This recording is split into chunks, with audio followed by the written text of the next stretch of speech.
What's up, guys? Hi everyone. Hi guys, what's up? Hi everybody, how's it going? Hi everyone, it's Lana the Plug here. It's kind of funny how the more I make videos, the more weird I feel about introing a video. Is that weird? Yeah, probably, but whatever. Hi, I've been wanting to make this video for a while, so finally I'm doing it. Yeah, I have had kind of like a lot of weird jobs or unexpected jobs. So I figured it'd be kind of a cool thing to talk about because why the fuck not? So what do I even do right now? Let's see, this job, I guess, person who monetized their social media in a fashion.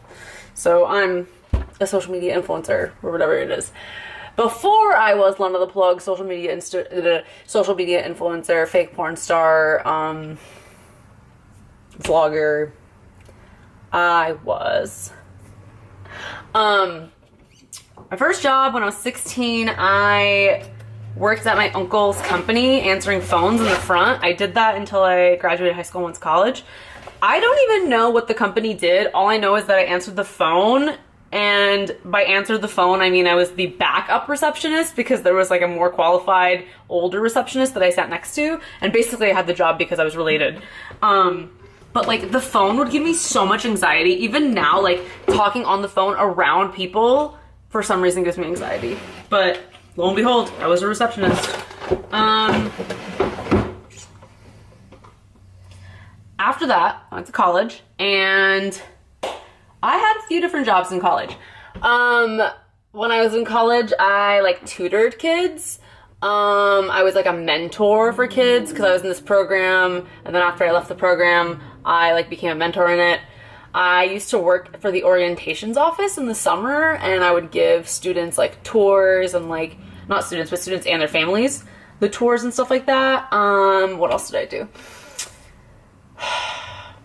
Oh, I worked at Joe's fucking Pizza. Oh my god. So I used to work at this place called Joe's Pizza and Subs on campus, and it was probably like the most populated non-dining hall food spot that you could eat at on campus. It was right across from the bookstore, which is like, it was just like a central area of the campus where you like have to pass through because you have to go get books, whatever. Like, everybody went to Joe's. I was known as a Joe's girl, and I really branded myself well back then. I used to wear my Joe's t-shirt, which like my boss was such a fucking greedy pig. He would literally give us one shirt that we had to wear every day, and like mine had holes in it and like bleach stains on it, and I still like, that was the only one I could get. But anyways, I would wear that shirt, but I would always put my hair in like a braid on the side, and I used to wear my bandana like Tupac did right here, and I used to wear like hot pink, like this color pink lipstick. Like I thought I was gonna be a pinup bitch. Anyways, I worked there, and this is probably like the most like bitch work type job I ever had. I had to run the register, that's fine. I had to pour beer and make coffee and call out the numbers for people's orders for the food. That was fine. But the worst thing that I fucking hated is like, I feel like my management and my boss just like didn't understand good customer service, and they would like ask me to go sweep the floors and like clean the walls of the establishment while people were eating. Like, how are you gonna tell me to spray chemicals in front of people's food? How are you gonna tell me to sweep under their feet? I remember one time my boss was like, go sweep under that table, that specific table. And I'm looking, and it's like this professor who I was like obsessed with because she was like, just like done magical work, and I just like wanted to go talk to her so bad, but I was like, I'm not gonna fucking sweep under her feet while she's eating pizza on her fucking lunch break. Anyways, this is a rant now. But Joe's Pizza. The one thing I did like about that job was that I was actually the most competent person there, and so I got away with shit if I wanted to. But look at me, I'm an angel, duh. And by got away with shit, I mean like I got my schedule so that I could run to class immediately after if I wanted to. Okay, yeah, so I worked at Joe's Pizza and Subs, and after, like, I saved a bunch of money, I worked there, and then after I went to study abroad in Sweden and I came back, I like did not go back to working there because fuck that. I got a job at this place called Shoppers Corner in Santa Cruz, and if you're from Santa Cruz, then you would fucking know what it is, but it's like this historical, old-timey a grocery store that's been owned by the same, that's been owned, why can't I talk right now? I didn't even drink that much coffee today. But it's been owned by like this same family since like the Great Depression, and it was really cute. And I was a checker, cashier checker or whatever, and I had to wear an apron, and my skirts couldn't be above my knees, and I couldn't show my shoulders. Like, I had to wear like cardigans and stuff. We didn't sell condoms, we didn't sell cigarettes, but we sold shit tons of liquor and wine. And it was like very like traditional, like all the butchers were men and all the checkers and baggers were women, and you know, a lot of people who've been working there have been working there for decades, and it was just really cute. But after like a year of working there, I got promoted to chocolate girl, which means that I was in charge of deciding what chocolate we would carry and also in charge of stocking it. This was really cool because like we sold like good chocolate. Like, that's why I'm kind of a chocolate snob now.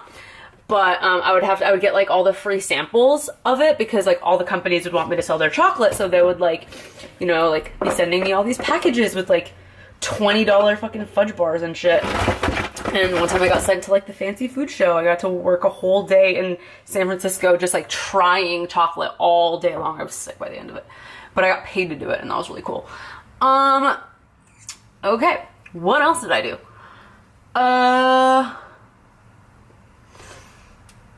Oh yeah, I did like a lot of jobs there. I like worked in the deli. I don't know. That was probably my most favorite job just because like the community aspect of it and like all the people I got to meet while I worked there was really cool. And then like, you know, like the family just like treated the employees really well. So like we really had no complaints. I was getting paid very, very well for being in a college and stuff like that. After that, actually, while I was still there, I started working as an ABA therapist for infants with autism and kids with autism. So I do like ABA training, which is like, imagine like a puppet show almost, and you'd have like a brush and you'd have like a piece of chapstick like on in front of the kid, and you'd be like, give me brush.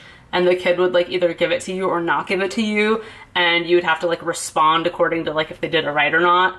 And you basically do this like over and over and over again until like they learn what the brush is.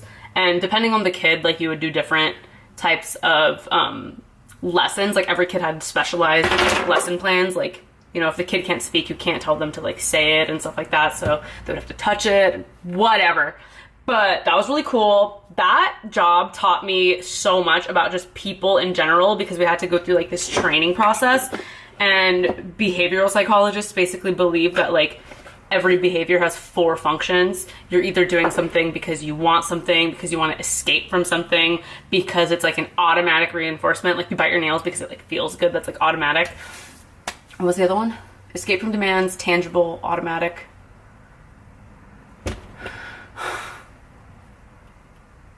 Wow, I'm gonna lose my shit if I can't remember right now. Do I have to Google this right now? Where's my phone? BRB. Oh, duh. The most important reason why anyone does anything, the reason why I'm doing something right now, is for attention. Attention, tangible, escape from demands, and automatic. I cannot believe I forgot that one.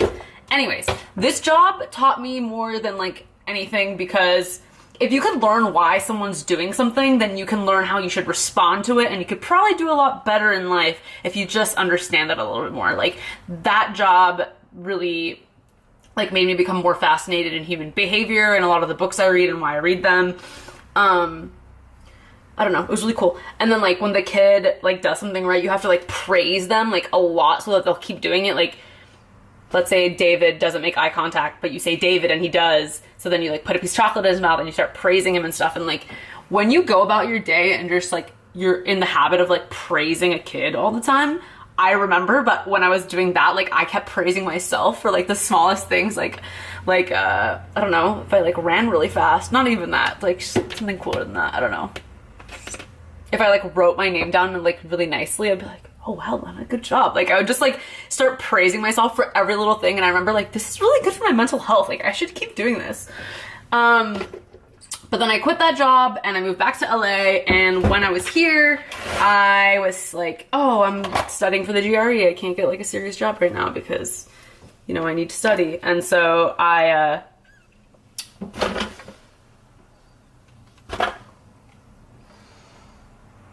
Ubered and Lyfted. That's what I did. I Ubered, I Lyfted, and I babysat on call.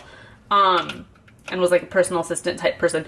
Ubering and Lyfting, I remember at the time, was like really cool to me because I like didn't have a lot of reasons to socialize, and then like for some reason a lot of the times my rides like were really young people my age, so I felt like, oh, like I'm socializing. Like Uber culture in 2014 I don't feel like was as taxi like and like, oh my god, just get me from point A to point B as it is now. Or maybe that's just in my head and it's because I don't like to talk to my Uber drivers now. But there were times where I would like I think I like hung out with people I had as passengers before. Or like I remember on St. Patrick's Day I was like driving a bunch of people to like the bars and shit, and then I just like stopped driving and I like went out with these people and like I hope I'm doing this right.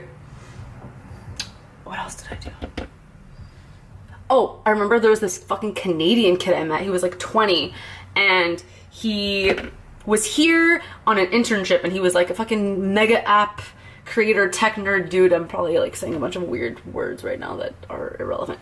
But he told me that he was like Airbnb-ing here and like Ubering and Lyfting here because he stole an email list and like basically emailed all those people his Uber code, and so he was staying here for free basically on Airbnb and Uber because he got so many free codes. We later like met up again and I got him as my passenger, and he would just like keep requesting me, and he wanted me to give him a tour of LA, and he made me drive him through Skid Row because he wanted to see it. And I was just like, I cannot believe you want to see this right now. But I took him there and I was mortified, and yeah, I don't know, god, that was a fun job. I've had so many jobs. What else have I done? So yeah, Uber, Lyft, and maybe I should start mixing this concealer since it's way too fucking light. Not with this one. Okay. Then I babysat for this family, like more like seriously, like on a schedule. Then I quit that and I worked for this social media startup which created LTP basically. I used to work for Arsenic on Instagram. And I would just like help them like reach out to like models and stuff to like work with us. And it was about that time that I just started like posting on my own Instagram. I had like, I don't know, 1,500 followers actually when I started there. And you know, I was doing really good there, but then it kind of got to the point where I was like over it and I wanted to do something new, and I had gotten up to like 50,000 followers, and like the private Snapchat thing, like people kept asking me if I had one, because I had a big regular Snapchat following. And so then I quit that job and did the private Snapchat thing, and now I'm a YouTuber, and that is all of my jobs that I've had. What does that sign on the camera mean? Is it getting hot? Wow, why are you hot? Okay, yeah, I don't know if this video was good, but what am I doing? What am I doing? But yeah, I just wanted to talk about that. Alright, I love you guys. Bye!